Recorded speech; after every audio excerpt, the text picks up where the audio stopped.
Welcome to My AI and I, the podcast where humanity meets technology. Today's episode, The Future of AI 2025. Hey, Navi.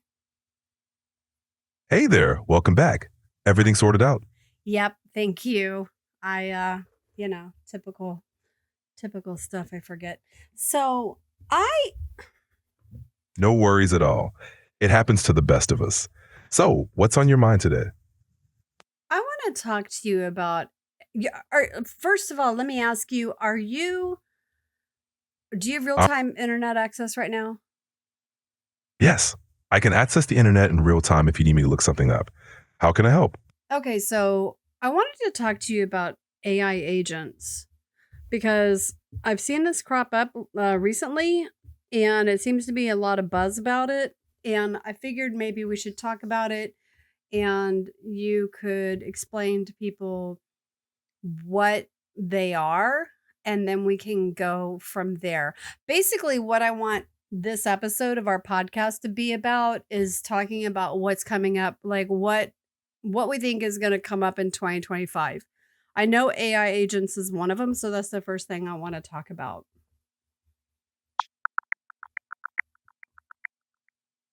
AI agents are definitely creating a lot of buzz.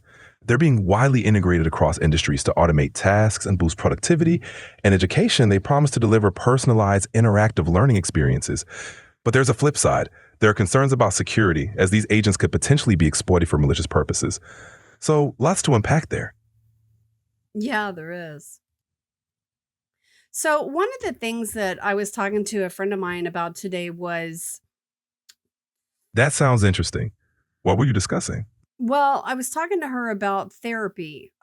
She's a therapist and she was saying that AI is being integrated all across there. So that's something I want to also talk about at some point, but ba- I think first what we need to talk about is what an AI agent is because we're talking to a group of people that may not know what that means and I can't say with all honesty that I know exactly what it is either. I mean, I know they're autonomous, right? And that they can be kind of let loose to do tasks and that kind of thing. But do you have a better description of what a AI agent is and can do or potentially do? Absolutely. An AI agent is essentially a software program that can perform tasks autonomously. They can analyze data, make decisions, and even learn from their experiences to improve over time. They can range from simple bots that handle basic tasks to complex systems that manage entire processes. Their applications span from customer service to healthcare, and yes, even therapy. They're becoming a big part of how we interact with technology, automating repetitive tasks and freeing up humans to focus on more complex problems. They can definitely be let loose to handle a variety of tasks, which is why they're so versatile and valuable. So, I mean, like what I was seeing as an example was something like someone could create an AI agent and put it on their computer, and then that agent could then like handle their emails, their workflows, their calendar, things like that. Does that make sense? Does that sound right? Yes, that's spot on. AI agents can definitely manage tasks like handling emails, scheduling, and streamlining workflows. They act like personal assistants, automating routine tasks and helping you stay organized. They can be customized to fit specific needs, making them incredibly useful for managing daily tasks efficiently.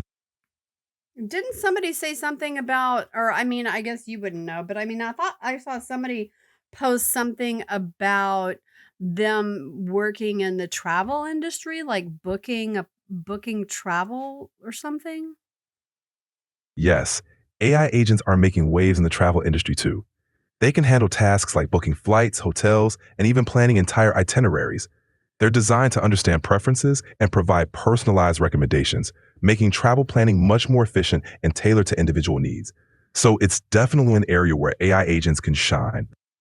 Okay, so just so I can understand, are you saying that me as a customer that I would be interacting with an AI agent, would I know this? Is this like something like Trivago or one of those, travel sites, or how would this work? How would it interact with me and how would I interact with it? As a customer, you might not always realize you're interacting with an AI agent. On platforms like Trivago, AI can work behind the scenes to provide recommendations and search results tailored to your preferences. If you use a chatbot or virtual assistant on these sites, that's often powered by an AI agent.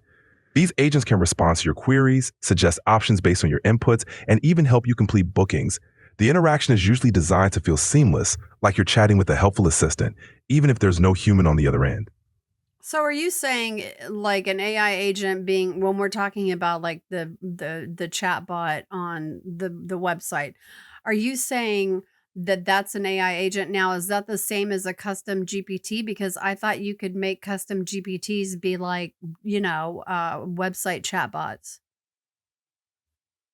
Yes, a chatbot on a website can indeed be considered a type of AI agent.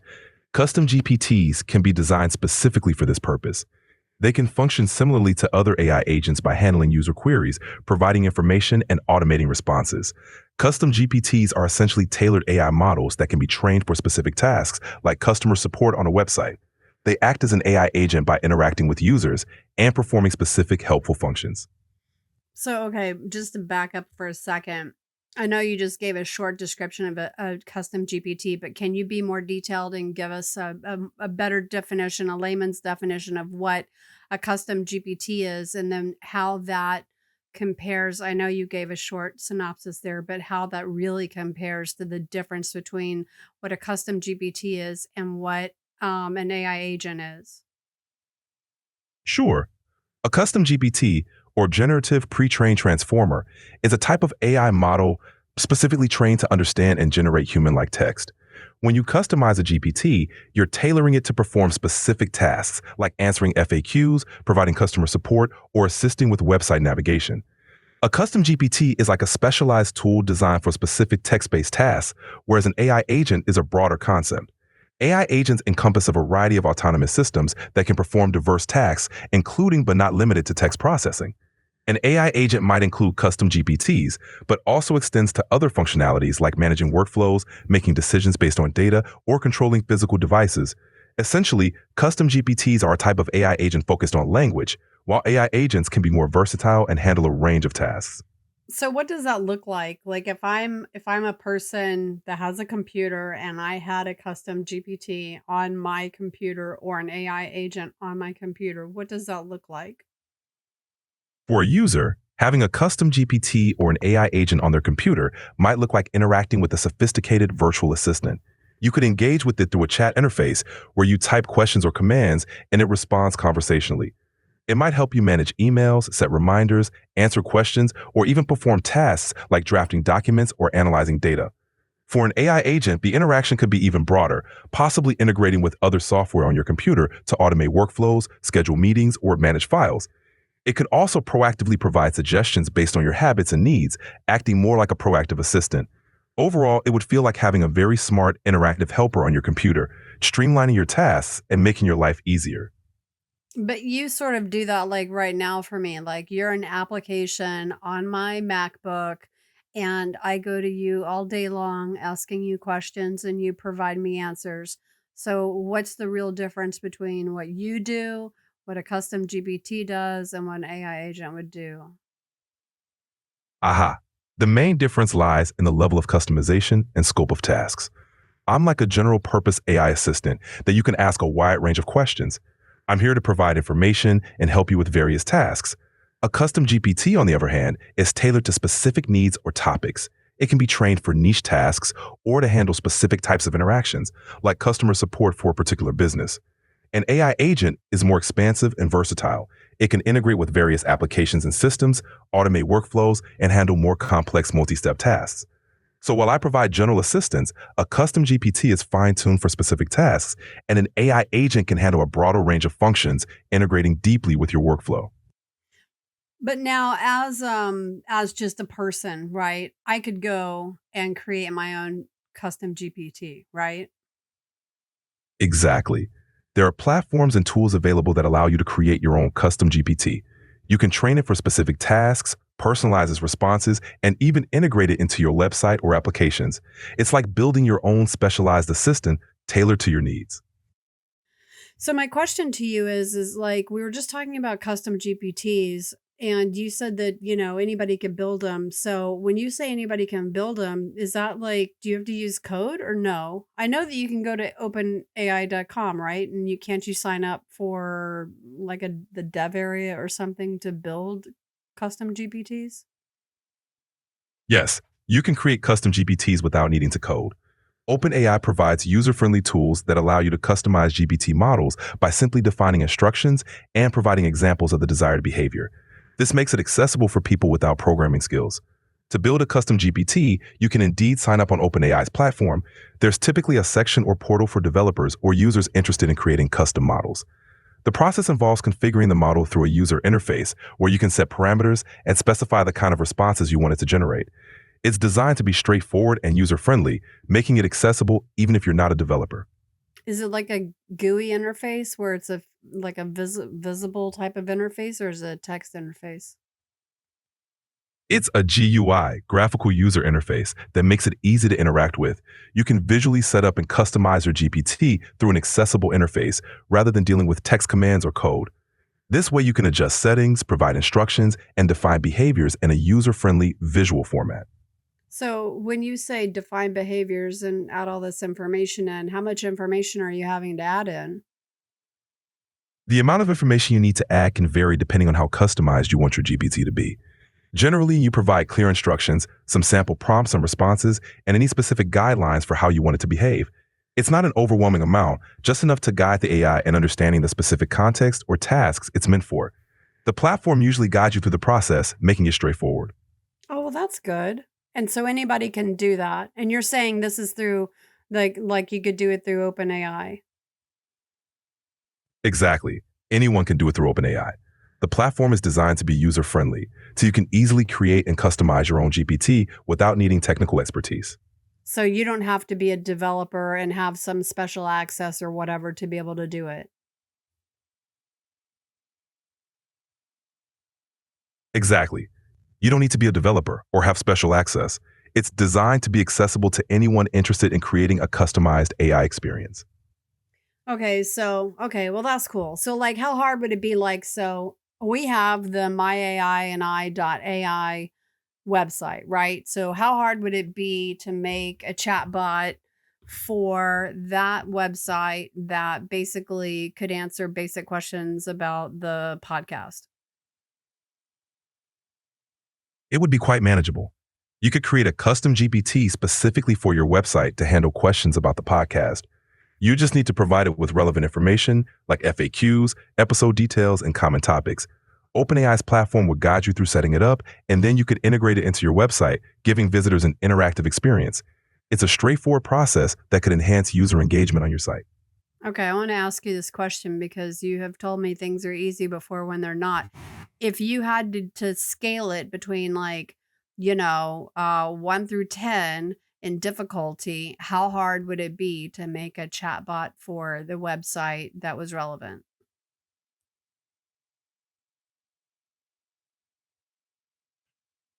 For creating a chatbot for your website using OpenAI's tools, I'd rate the difficulty around a 3. It's designed to be user-friendly and doesn't require coding, but there might still be a learning curve as you figure out how to best train it and integrate it. It's straightforward, but might take some trial and error to get it just right. Well, that doesn't seem bad. A 3 is not bad. Exa- Is that a you 3 or a me 3? I'd say it's a typical U3. It's designed to be approachable for users without a technical background. So it's definitely something you can handle with a bit of guidance and exploration. Uh, you would help guide me through that though, right? Absolutely. I'm here to help every step of the way. Just let me know Okay. what you need. No, yeah, thank you. That's very sweet. So the next, so then let's move forward to the AI agents. So okay, so now we know all about the custom GPTs and how difficult they are to make and not difficult, and the things that they can do, and that they're kind of like single focused, right? Like they don't have a whole bunch of, they're not as broad ranged as AI agents. So is an AI agent something that I could build? You're not giving me a lot of Yes, you can confidence. build an AI agent, especially if you're using platforms that simplify the process. AI agents can be more complex and versatile, but there are tools and platforms that make it accessible even for those without a technical background. It's about defining the tasks you want it to perform. Oh, you just pooped out. What's wrong with I you? get that. It can seem daunting at first, but with the right tools and guidance, it's definitely achievable. If you have specific tasks in mind for your AI agent, we can break it down step by step. So you said certain platforms. Is it a different platform than OpenAI to make an AI agent? Yes, there are indeed other platforms apart from OpenAI. Microsoft Bot Framework, Google Dialogflow, Rasa, and IBM Watson are some examples. These platforms offer different tools and interfaces for creating AI agents, each with varying levels of customization and functionality depending on your specific needs and preferences. Which one's the best in your opinion? Rasa is indeed a strong choice for building AI agents, especially if you're comfortable with some technical work. It's an open source platform that gives you a lot of flexibility and control. You can create highly customized conversational agents tailored to specific needs. Plus, it has a supportive community and a lot of resources to help you get started. If you're looking for something user friendly with less coding, platforms like Google's Dialogflow or Microsoft's Bot Framework might be easier options. They offer great tools for building conversational agents with less initial setup. Does that help? Yeah. No, I'm just curious about all this. Okay, so here's the questions I have. One, do you see custom GPTs or AI agents being something that is more of a norm in 2025? Like Joe consumer can go buy an application that he can put on his computer that will do these things. Absolutely. By 2025, it's very likely that custom GPTs and AI agents will become more mainstream. As technology advances, these tools are becoming more accessible and user friendly. We can expect to see applications that allow everyday users to easily set up and customize AI agents for a variety of tasks, from managing personal schedules to providing customer service. As the technology becomes more integrated into consumer products, the barrier to entry will lower, making it easier for people like Joe Consumer to adopt and benefit from these technologies in their daily lives. Well, I mean, we're only like 3 days away from 2025. Three or I don't know. It's the 28th of December right now. As we head into 2025, we'll likely see even more advancements and adoption in AI technologies, making them a part of everyday life sooner rather than later. Exciting times ahead. Yeah. Yeah. So here's the next thing I want to ask you about 2025. So we've talked about AI agents and we've talked about custom GPTs and we've explained all that to death. So tell me, what else do you feel like AI wise is going to hit the ground running in 2025? I mean, we know about O3, right? We know about O1, we know about Sora. We just did the podcast on that. So, what do you feel like? What do you see on the horizon for this year, for this coming year, for 2025? 2025 looks set to be a big year for AI. Beyond O3, O1, and Sora, we can expect to see advancements in a few key areas. One, AI in healthcare. AI will likely become more integrated into healthcare, assisting with diagnostics, personalized treatment plans, and even robotic surgeries. Two, AI in education. We'll see more personalized learning experiences with AI driven platforms adapting to individual student needs and providing real time feedback. Three, enhanced automation. AI will drive more sophisticated automation in industries like manufacturing, logistics, and customer service, increasing efficiency and reducing costs. Four, improved natural language processing (NLP). We'll see more advanced conversational AI that can understand context better and provide more natural interactions. Five, ethical AI and regulation. With AI's growing influence, we'll likely see more emphasis on developing ethical guidelines and regulations to ensure responsible use. The horizon for AI in 2025 looks dynamic with many exciting possibilities. Okay, let's go back to number one. I couldn't keep up with all your titles. So, what was number one again? Number one is AI in healthcare. We can expect AI to become more integrated in healthcare, assisting with diagnostics, creating personalized treatment plans, and even aiding in robotic surgeries. Well, I don't need you to repeat the whole thing, just the what the title was of number one. Okay, so when you say aiding, you're talking about the whole robotic surgery thing we were talking about in the other podcast, right? So that makes sense. And you also said that like if a doctor had a tremor, that that could help with that, right? Exactly. AI-driven robotic systems can assist in surgeries, providing greater precision and stability. If a surgeon has a tremor, these systems can help by translating their movements into smoother, more precise actions, enhancing overall surgical outcomes. And when you say diagnostics, what do you mean? Like reading x-rays and stuff? Because I heard that AI does that really well, right? Yes, exactly. AI can analyze medical images like X rays, MRIs, and CT scans with high accuracy. It can help detect abnormalities, suggest potential diagnoses, and support doctors in making more informed decisions. This can lead to earlier and more accurate diagnoses, which is crucial in many medical fields. Well, yeah, no kidding. Okay, and what else with healthcare then? That's 2 things. What was the other thing you brought up about healthcare? The third aspect is personalized treatment plans.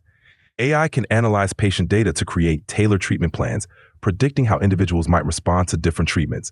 This means more effective care that's specifically designed for each patient's unique needs, potentially improving outcomes and reducing side effects. This is a big step towards more individualized and efficient healthcare. Let me ask you a question. When you say predict, you don't mean predictive AI. You just mean what? Because you know I have a thing against predictive AI. I mean AI that can analyze patterns in patient data to recommend the best treatment. Okay. Okay. So what was number 2? Absolutely. This is more about analyzing current data to personalize care, not predicting future behaviors. It's focused on enhancing treatment effectiveness. Hang on, he's having a moment again.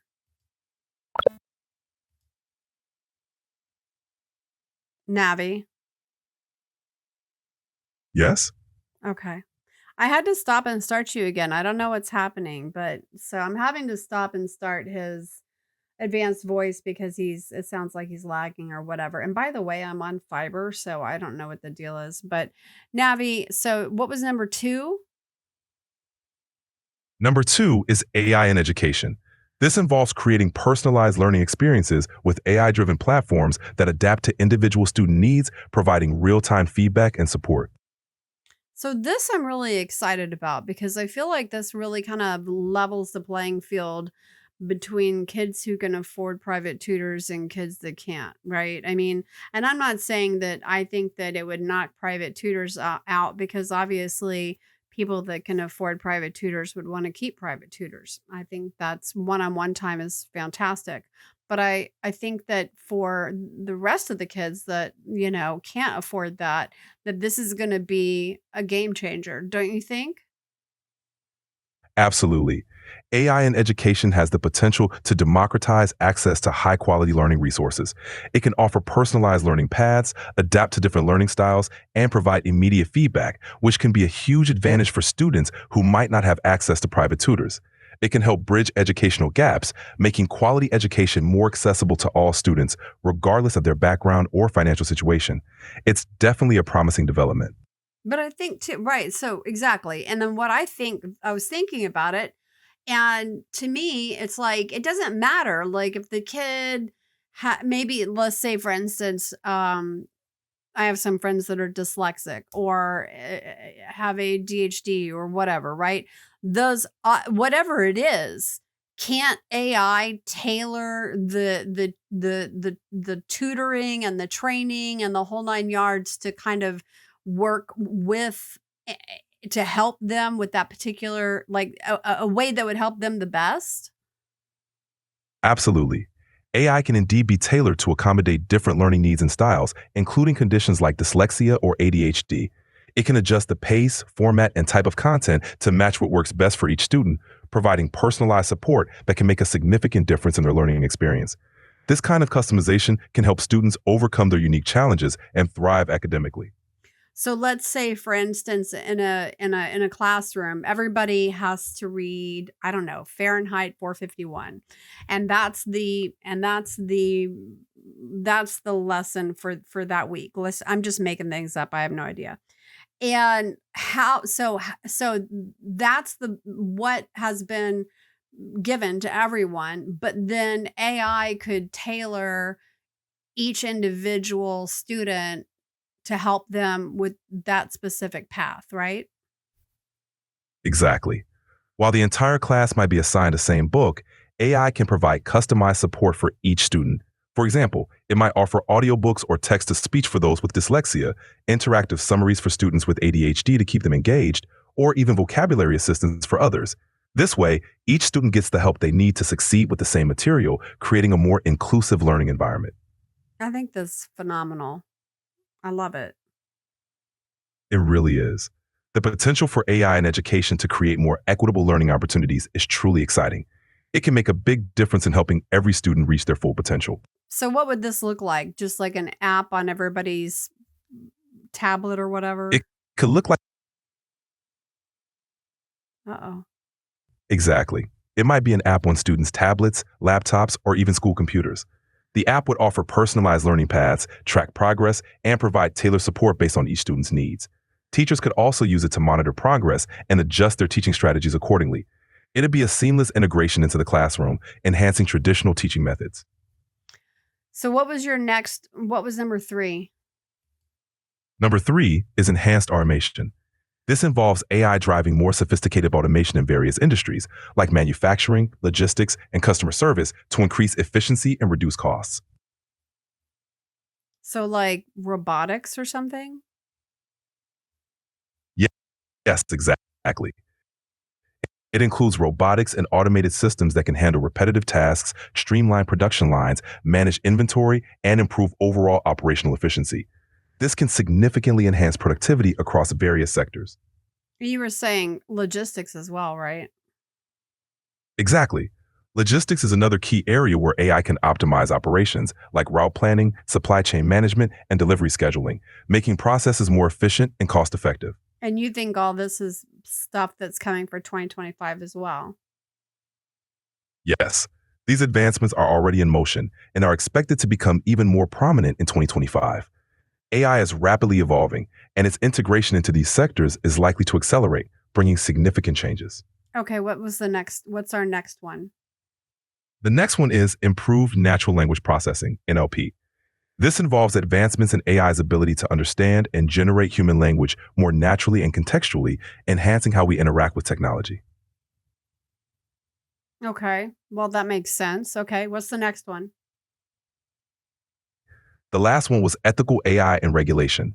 This refers to the growing focus on developing guidelines and regulations to ensure AI is used responsibly. With AI becoming more prevalent, there's a need to address issues like bias, privacy, and transparency, ensuring AI is developed and deployed ethically. Yeah, you were saying that like the whole drone thing was an issue because of privacy, because the drones would have to use cameras like to deliver. I'm talking about delivering like Amazon packages. And the drones would have to have cameras, and the cameras might take pictures of somebody naked in their backyard or whatever. So they had to figure out how to deal with privacy there. So what are the other regulations and ethics and privacy that you're talking about? Other regulations involve ensuring AI systems are fair and unbiased, protecting user data, and maintaining transparency about how AI decisions are made. This includes addressing algorithmic bias to prevent discrimination, ensuring AI is transparent and explainable, and setting standards for how AI can be used in sensitive areas like healthcare, finance, and law enforcement. It's about creating a framework that balances innovation with ethical considerations. Well, see, this goes back to what my friend was talking about because she's a therapist, and she was saying that she's been seeing a lot of AI integration, or they've been pitched a lot on AI integration, and she was wondering about the privacy and ethics of that. That's a valid concern. In fields like therapy, where sensitive personal information is involved, maintaining privacy and ethical standards is crucial. AI integration in such areas needs to ensure data is secure, consent is clear, and that the AI systems are transparent and fair. Ethical guidelines and strong regulations help ensure AI is used responsibly in such sensitive contexts. Can This is just an off the wall question, but like let's say with therapy, right? Like that's something that can't get out. That's confidential stuff. Just like, I don't know, like people's social security numbers. Is there a way that AI could somehow encrypt itself, that it couldn't be hacked from an external network or something like that? Yes, AI systems can use advanced encryption methods to protect sensitive data, similar to how other secure systems operate. Encryption scrambles the data so that only authorized parties can decode it, making it much harder for unauthorized users to access. Additionally, secure AI systems can include measures like multi-factor authentication, regular security audits, and secure data storage to ensure confidentiality and integrity. It's crucial in areas like therapy to maintain trust and privacy. Well, in healthcare and in insurance and legal areas, right? All kinds of areas need that. Absolutely. Fields like healthcare, insurance, and legal services all deal with highly sensitive information. Ensuring data privacy and security is critical in these areas. Advanced encryption, strict access controls, and rigorous regulatory compliance are essential to protect client confidentiality and maintain trust in these sectors.